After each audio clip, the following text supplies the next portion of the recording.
So, is the 75 hard challenge safe for everyone, or are there parts of the challenge that could potentially be harmful to your health or perhaps far worse?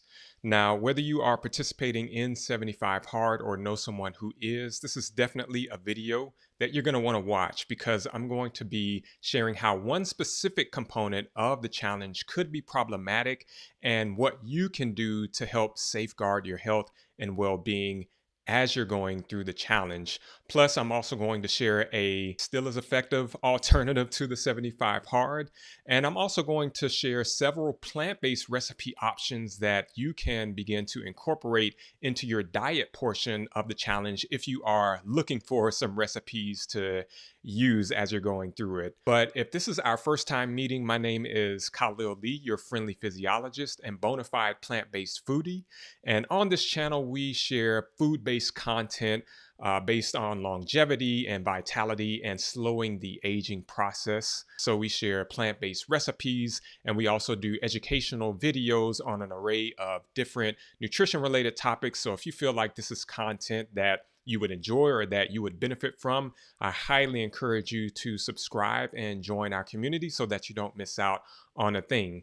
Now, this video topic is, I would say, a little bit off the normal beaten path of what we usually post here on the channel, but I felt that this was related enough and also important enough for me to address. And plus, it ties in a lot with my personal background. So, just to share a little bit more about myself, my background is in exercise science. I did my PhD in exercise physiology at Auburn University back in 2000 and don't want to age myself too much there. But after that, I spent the last 9.5 years as a research scientist for a food and beverage company working specifically with the athletic population and studying how sport nutrition and hydration impact health and performance of athletes. And so I felt that I'm at least a little qualified or at least able to share a little bit of knowledge related to this topic.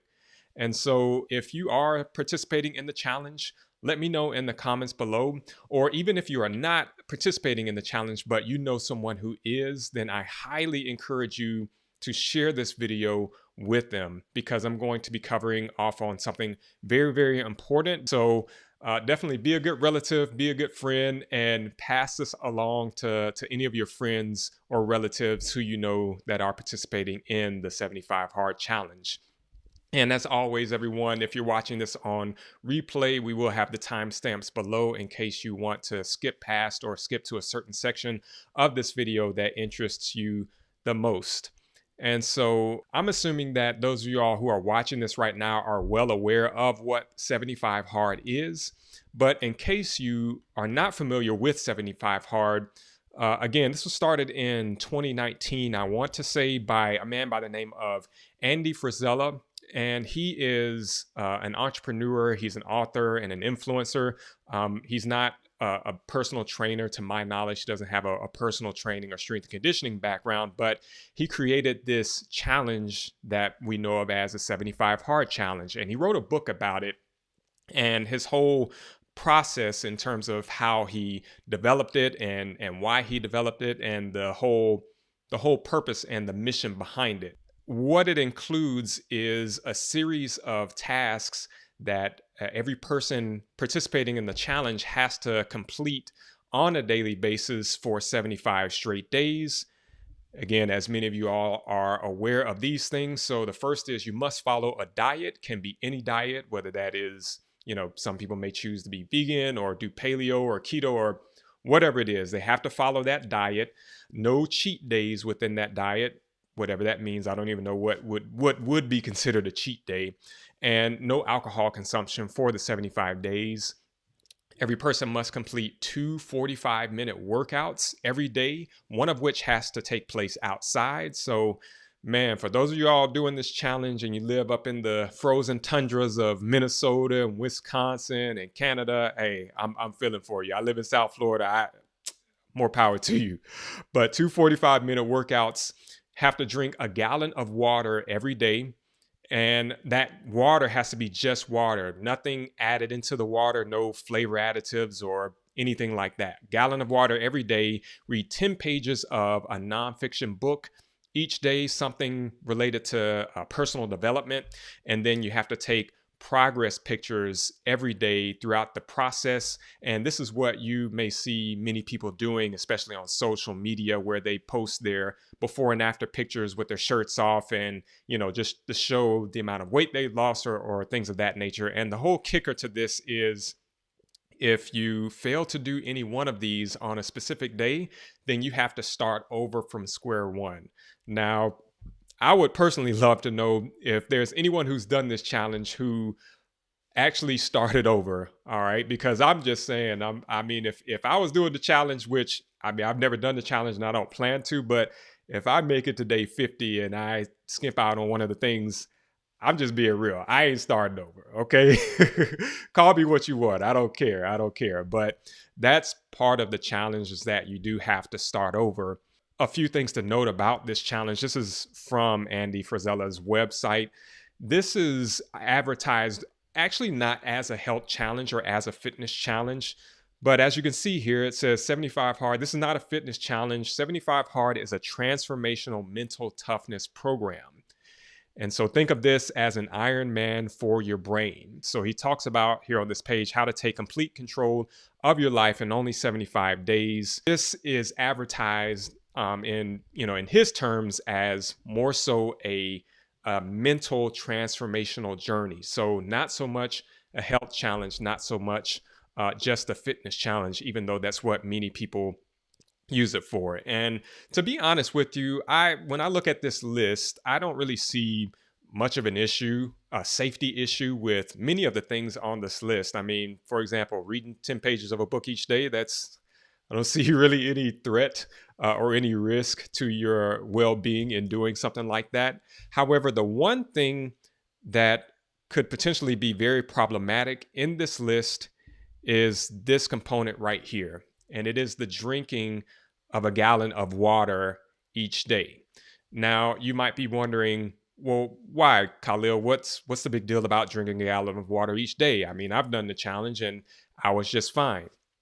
But this really is more serious than we realize. And it all ties into this concept or this health condition known as hyponatremia. In essence, what hyponatremia is, it's a condition that takes place in our bodies when the sodium levels in our blood fall abnormally low, and it can cause a whole host of issues.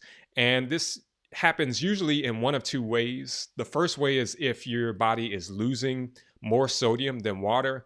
And the second way, which is the most prevalent way, is by taking in too much water or by ingesting copious amounts of water, especially within a short time span. You can kind of think of it as like diluting your blood, which is really not a good thing. And I know that, we often hear the narrative about sodium and that, sodium's bad, salt is bad, we should avoid it. But in all honesty, sodium is not bad. Sodium is an essential nutrient that we all need. It's something that our bodies do not produce on our own. We need to ingest it from external sources. Sodium plays a key role within many processes in the body. It helps with the regulation of fluid and fluid balance in the body, the regulation of blood pressure in the body. It plays a foundational role within nerve impulses and also muscle contractions. So it is every time you take a step, every time you lift your arm, every time you turn your head from right to left, every time you lift a weight in the weight room, sodium is playing a role in literally every one of those processes. Every nerve impulse, every muscle contraction, you need sodium for that. And so that's why this whole thing of hyponatremia, hypo meaning low, and the Na, so Na is the code name for sodium on the periodic table. So that's how you can break the word down. But that's why this really is very serious. And the reason why a challenge like this could be risky is that for many people, drinking a gallon of water every day is going to be way too much. And I'm going to explain why a little bit more later, but really something that you should be paying attention to if you are doing this challenge. And so again, hyponatremia, consuming too much fluid, too much water. We see this often or most prevalently in the endurance based communities. So, your marathon runners. Also, you see it in military populations. So, these are all activities or all scenarios where individuals may be participating in very strenuous physical activities for long durations, and therefore they may be tempted when they get really thirsty, they may be tempted to drink large amounts of water within a short time span, and as a result diluting the blood and causing this issue known as hyponatremia. And so in these cases, this is what's known as exercise associated hyponatremia. But hyponatremia can happen in any sense or in any scenario. And so in terms of symptoms of hyponatremia, it would include any one of these that you see here. So everything from muscle cramps or weakness in the muscles. So you might often hear people talk about them feeling very weak, very fatigued, lethargy, nausea, vomiting, headache, confusion, or other mental changes. So you might feel your mind, you can't really think straight, a lot of brain fog. And in its worst cases, it could lead to things like seizures, or it could perhaps even lead to a coma. Because what happens when a person consumes that much water is that it can cause their brains to swell, which could put a person into a state of a coma, which could be fatal. It could also produce cardiac arrest. So one of the things, again, I mentioned about sodium is that it plays a critical role. It's foundational to every nerve impulse and muscle contraction in the body. And so the heart, again, every contraction, it needs it, sodium plays a role within that. And so if our sodium levels are getting out of whack and out of balance, then that can most definitely affect the heart.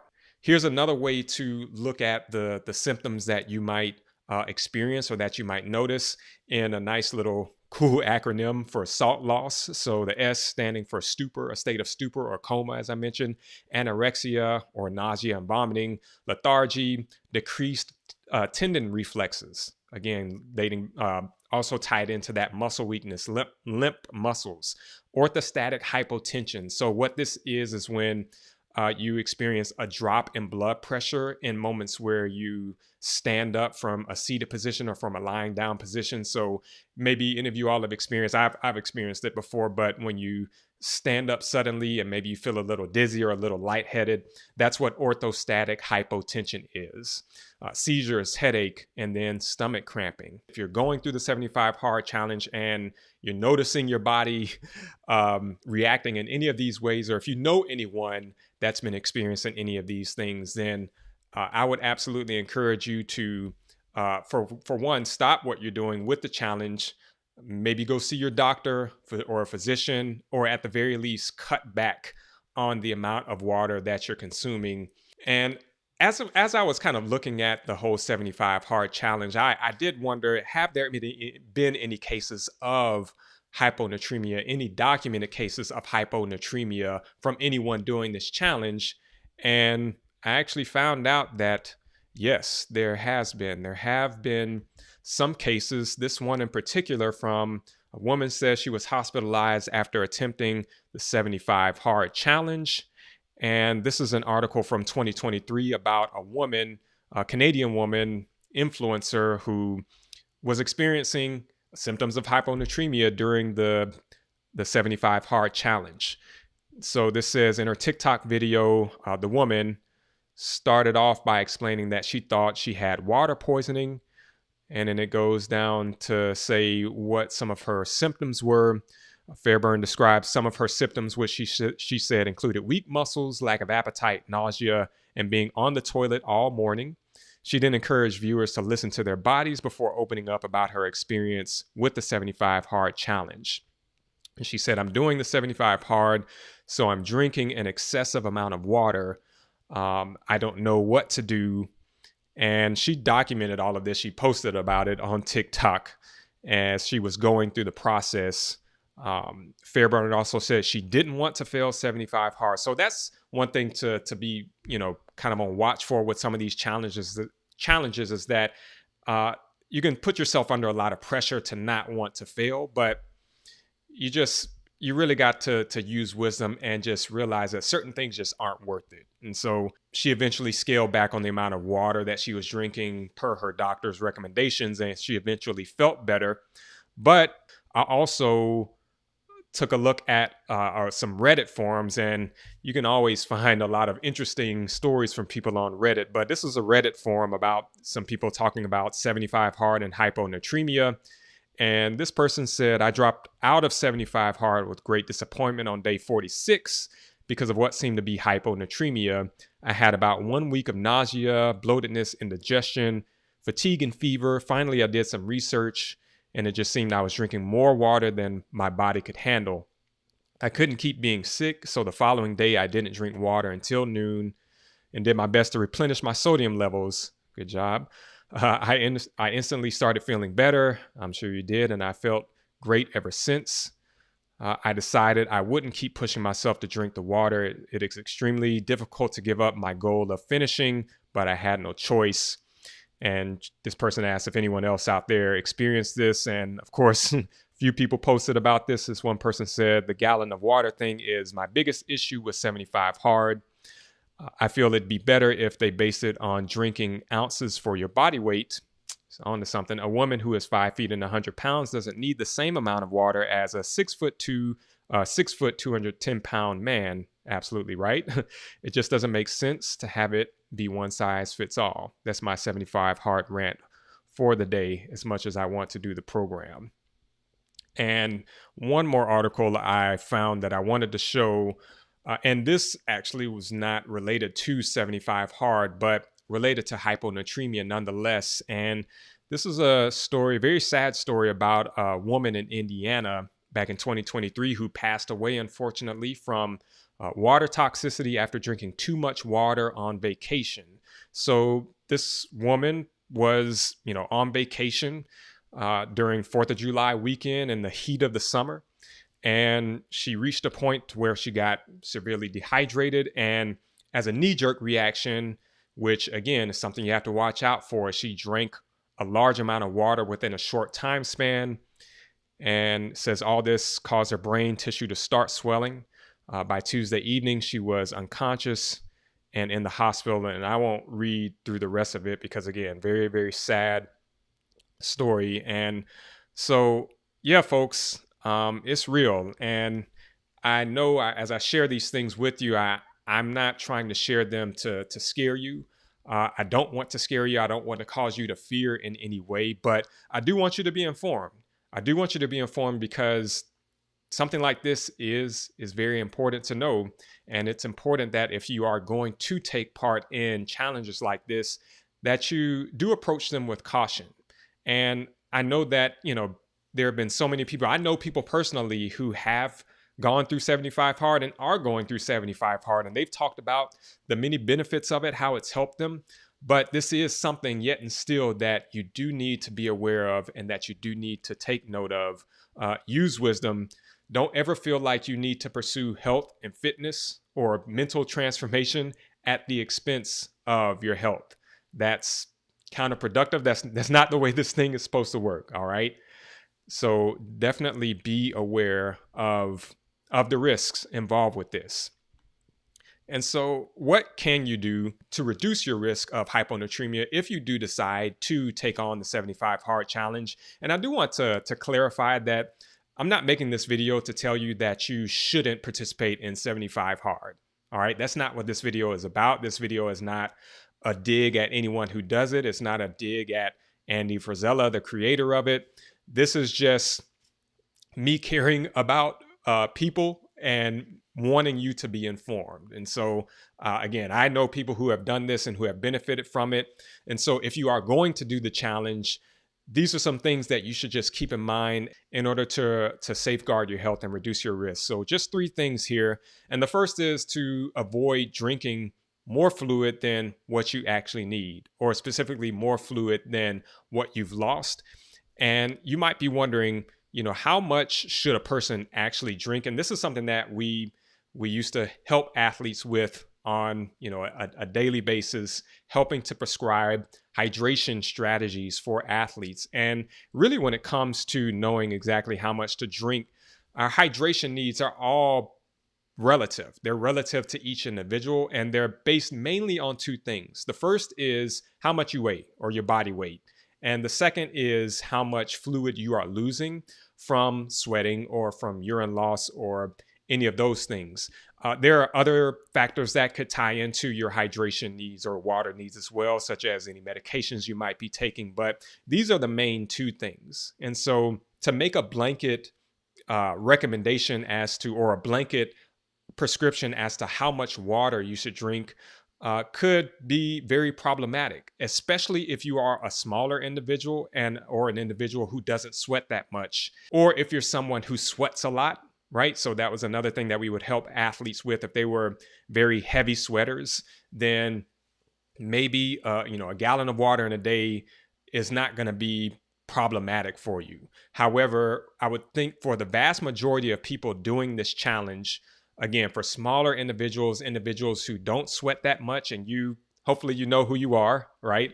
Then a gallon of water is more than likely going to be way too much for you. Okay, way too much. So just again, keep in mind that your hydration needs, it's not a one size fits all thing. It's all specific to the individual. So just avoid drinking more fluid than what you've lost. Second is remember to consume sources of sodium throughout the day. Okay, that can be sodium from anywhere, especially from the food that you're eating. So, make sure that you are eating food still during this challenge, and that the food that you're eating, make sure that it does contain salt or sodium. Or perhaps you do drink a sports beverage, or you use an electrolyte pack in your water. I know the challenge says that you're only supposed to just drink water with nothing else, but again, we're going for safety here. We're playing the safety game here. So make sure that you are getting sodium because, like I mentioned, it plays a critical role. It is a critical nutrient that our bodies need. And then third is to avoid drinking too much water within a short time span. As I mentioned in that article with the woman who unfortunately passed away, she drank a large amount of water within a short time span. I also talked about the exercise associated hyponatremia. I know some of you out there who do 75 hard, maybe your plan is to drink all of your water. Maybe you try to drink your full gallon of water during one of your workouts, which I commend you for trying to stack it and to just, crush it all within a short time span. But please, maybe avoid doing that. Okay, try to spread it out over the course of the day. Don't feel like you need to crush your whole gallon of water within a short time span, because as we mentioned, that's one of the main causes of you beginning to dilute your blood and drop your sodium levels over time. Above all, when it comes to this challenge, just use wisdom. Again, I'm not saying that you can't do 75 hard. If you do 75 hard, just use wisdom. All right, know your limits, pay attention to your body. Remember those symptoms that we talked about earlier. If you are experiencing those symptoms, then let that be a sign that, hey, maybe you need to stop, maybe you need to scale back, okay?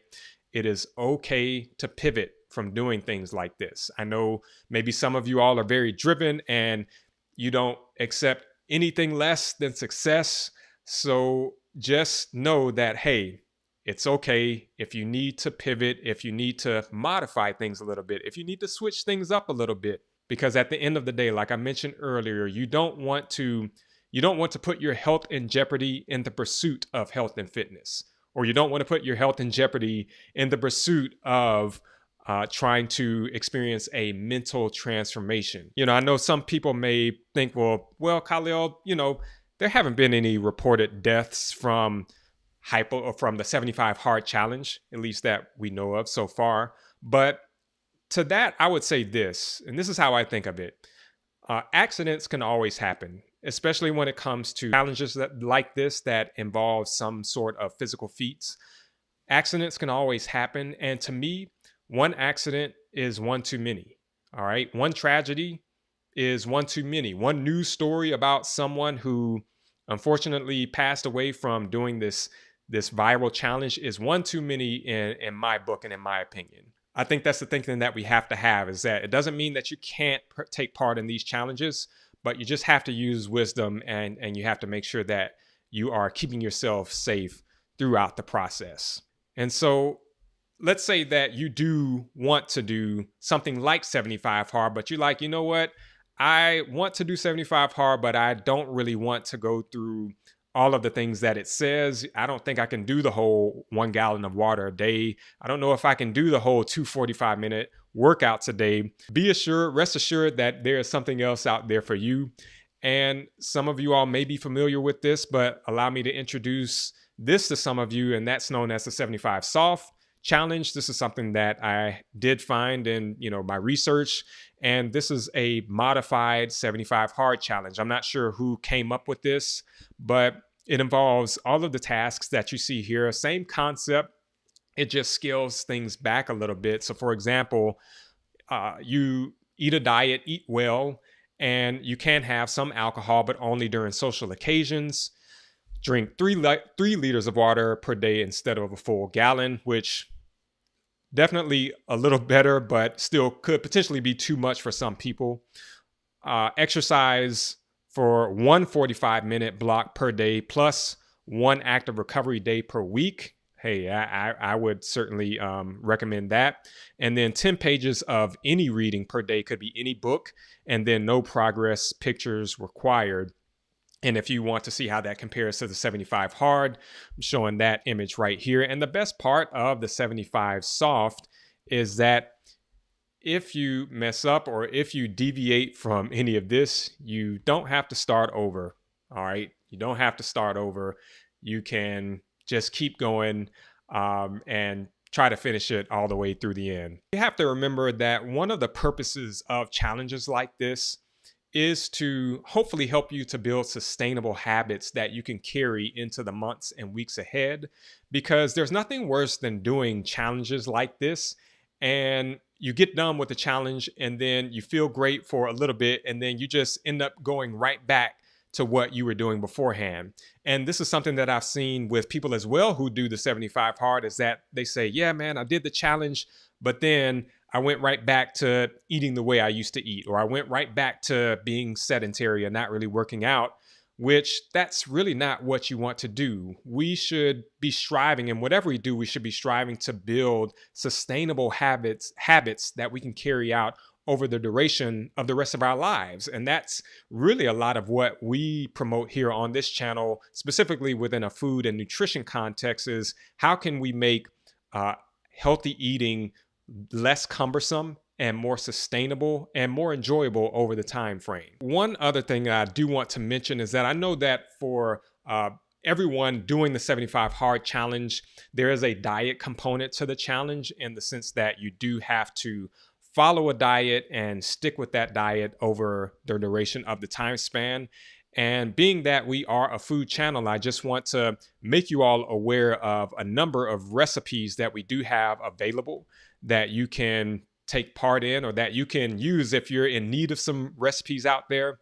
And especially if you've been doing more of either a plant-based or more of a vegan diet during this time period, pretty much all of the recipes, even though my wife and I aren't strictly vegan, we are almost fully plant-based. I would say I'm about 95% plant-based. And so just about all of the recipes that we have on our channel are fully plant-based. So for example, we do have a pasta salad recipe made with chickpea noodles. So those are noodles or pasta noodles that are made from chickpeas. So they're fully gluten-free and they're very high in protein. And I show you how to meal prep them in jars, as you can see in that photo here. We have a lentil curry recipe, it just takes 30 minutes. We do have a basil roasted mushroom bowl with lacinato kale and quinoa. We also have a lot of juice recipes on our channel. So we have this citrus golden beetroot juice recipe. So it's made using golden beetroots instead of your typical red beetroot. So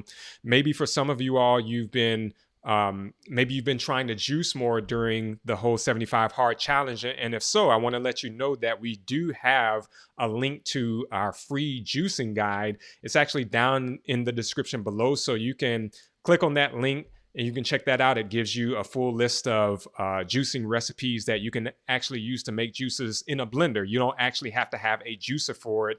We actually use our blender for all of our juicing recipes, and it works out just fine. So definitely want to make you all aware of that.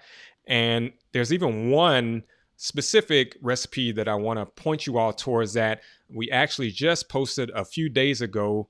And it is this ramen recipe. If there are any ramen lovers out there, let me know in the comments below. But this ramen actually has a type of mushroom called lion's mane mushroom. So if you've never heard of lion's mane, it is an adaptogenic and gourmet mushroom.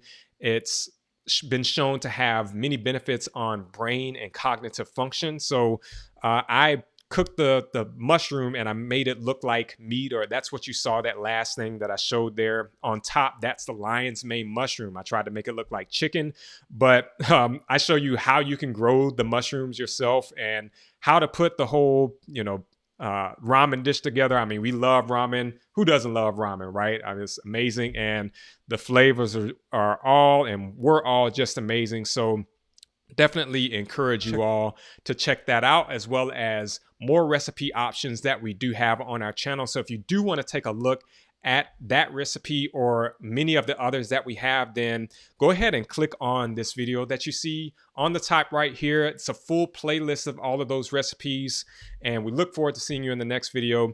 Thanks so much for watching. Stay safe, stay healthy, and stay young. Peace.